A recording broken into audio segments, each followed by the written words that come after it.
CBS Documentary Unit presents its first major production of 1949, Mind in the Shadow, the story of Charles Cook and his search for the answers to a problem each one of us must face, the problem of mental illness. Mind in the Shadow, starring Eddie Albert.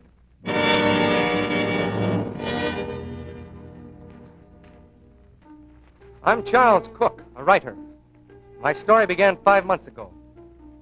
Lucy, my wife, and I were eating out at Ronaldo's, an Italian restaurant, holding a place for Bill Preston, a big shot at CBS who hadn't showed up yet.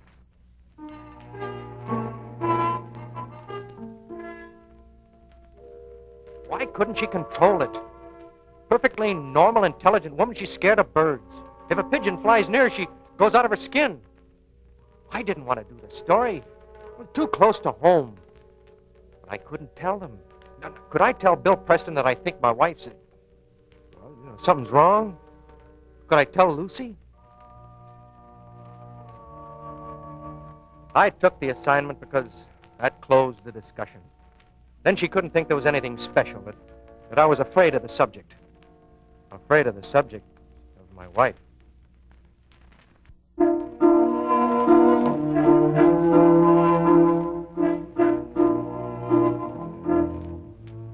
Sit down, Mr. Cook. Oh, thanks, Dr. Thomas.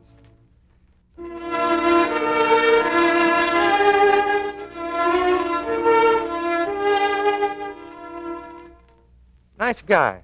Bright. What did he mean you don't solve a problem by brushing it off? Well, I started out on his first suggestion, the Veterans Administration Clinic.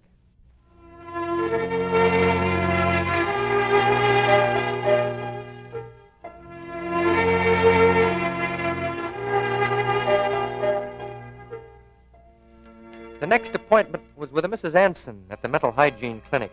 She said to meet her in room 306. I went up the stairs of the crowded clinic. The sign on the door said simply 306. I opened it.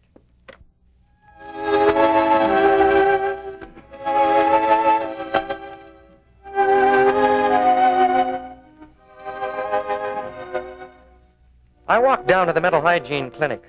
I looked around. Long lines of people waiting before each desk, each room. Quiet, ordinary, everyday-looking people with the same patient, suffering look you see in every public clinic. Woman reading a magazine, man checking his watch. I thought for a moment of my concept of people in such a place. Well, most people's concept. Wild-eyed, off-base. Well, these were just, well, like people waiting for a late train in a railroad station. Then a fella caught my eye. A fella about 35. He was standing under a no-smoking sign debating whether or not to light a cigarette.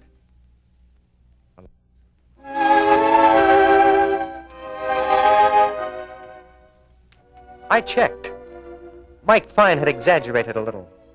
For a case like his requiring long-range treatment, he would have to wait 9 months. Other cases could get treatment sooner, but none sooner than 3 months. I had enough. I left. When I got home, I found no Lucy. Instead, smack on the living room table, a letter addressed to Mr. Charles Cook in Lucy's handwriting. Then it hit me. We were going to have a baby. Would that bring on the fear of birds worse than ever? Would the baby get it, maybe? Was it hereditary? Or suppose Lucy was out wheeling the carriage, maybe crossing the street, and a pigeon landed near her. What did she do? Well, she'd leave it. She would. She'd leave the child in the middle of the street, and then I knew it had been coming on me for weeks now. I didn't want to go on with the show. Certainly not out of town. I was right in the first place. The thing was beyond me. But what could I do? Could I tell Lucy? Especially now. Could I tell Bill Preston? So, I went on. Against my will, I went on. You're all packed, Chuck. I even put in some notepaper for you. Thanks. First stop was 1,000 miles from home. State Hospital had a good reputation. It was a beautiful place, restful, set in the hills. And all at once I realized I wanted State to be good, because although with half of my mind I'd thrust away the idea of ever sending Lucy to such a place, with the other half I felt that sometime she would have to go.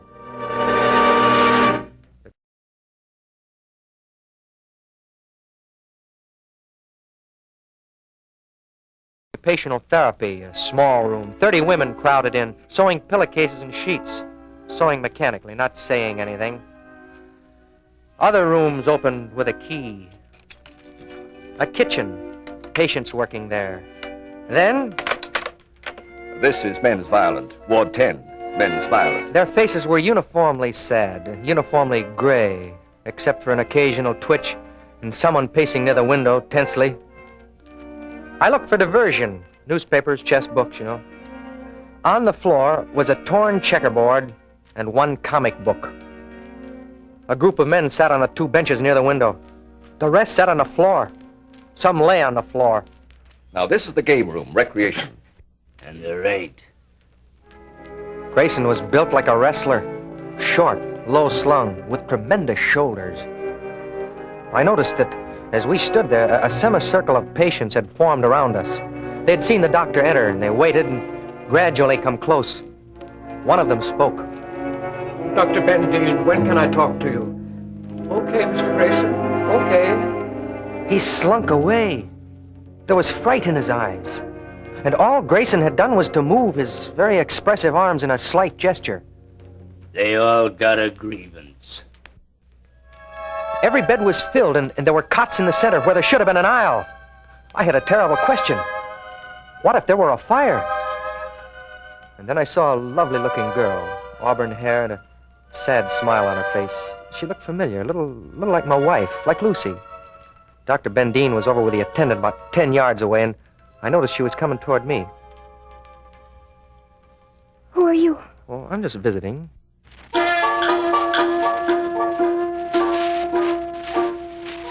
Bendine said one more thing before I left. The name is Bendine, Mr. Cook.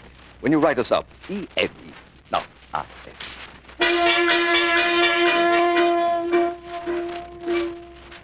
I had to get out. Had to get out in the air. Suppose the pet of Ward D had been a bird. And suppose Lucy had been a patient. Were they all like ex-state?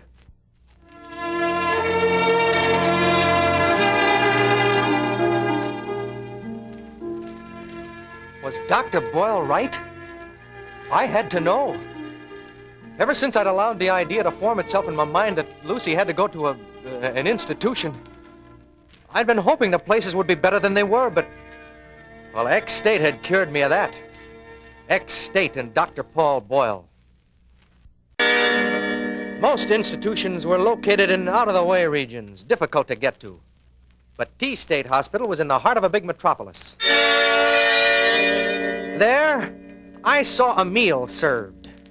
I saw the patients sit down to a meal, without dishes, without forks, without spoons. A bowl of coleslaw was dumped on the table. And like animals, the patients dug in with their hands and fought to get their share. What are the figures on the amount spent on food, Doctor? The doctor was head of T State Hospital. The average ward patient in a medical hospital has between $7 and $11 spent on him a day. El City Hospital has fine buildings, has a capacity of 1,200.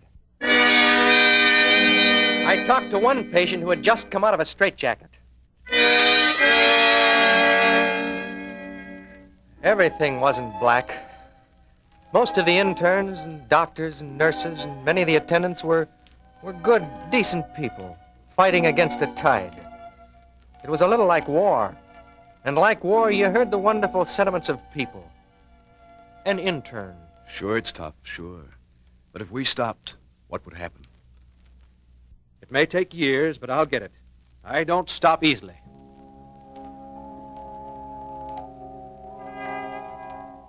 But they were people struggling against a tide. And the tide was sometimes foul. There was something worse even than neglect and brutality. There was emptiness. There was the nothingness of life for most of the patients. The waiting. There was the wait between rounds. The wait between meals. The wait for nothing. The hopelessness in the eyes of tens of thousands of disturbed people who were receiving nothing. Treatment was a minor part, an infinitely small part. The main thing was waiting. The main thing was nothing. One patient said it.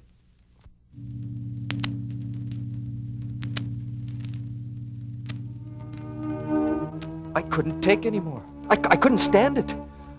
I saw Lucy in each hospital eating coleslaw with her bare hands, lying in a fire trap, waiting as the man waited for death. Then, I saw the indictment.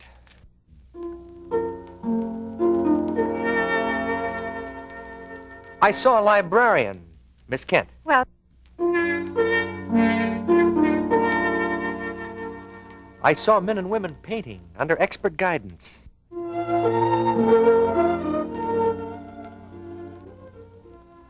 I saw men singing and playing musical instruments.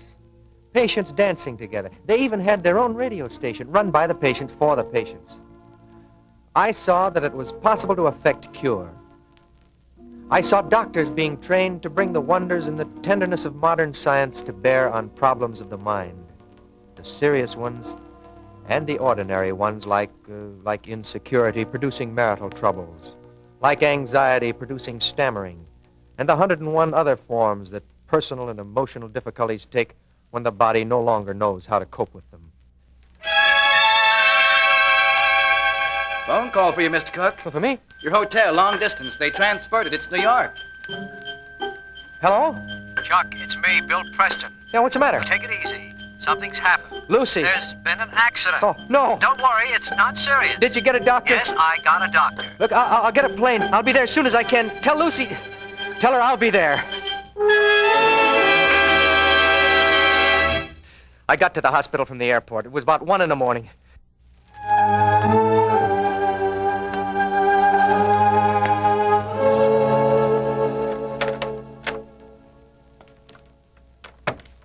hello, Chuck. Oh, baby.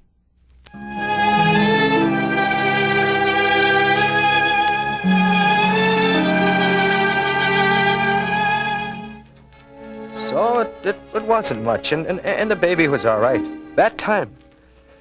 But there'd be a next time, and a next, and a next, until it did happen.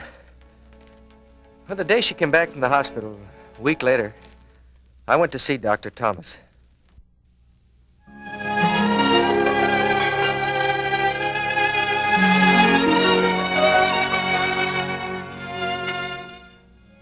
I didn't just sit down and write. It wasn't as easy as that. I thought about it. I talked about it to Lucy, to Bill Preston, to a lot of other ordinary people with ordinary problems. And then I felt I had something to say. Nothing big, nothing world-shaking, just the facts as I saw them. Lucy said to me,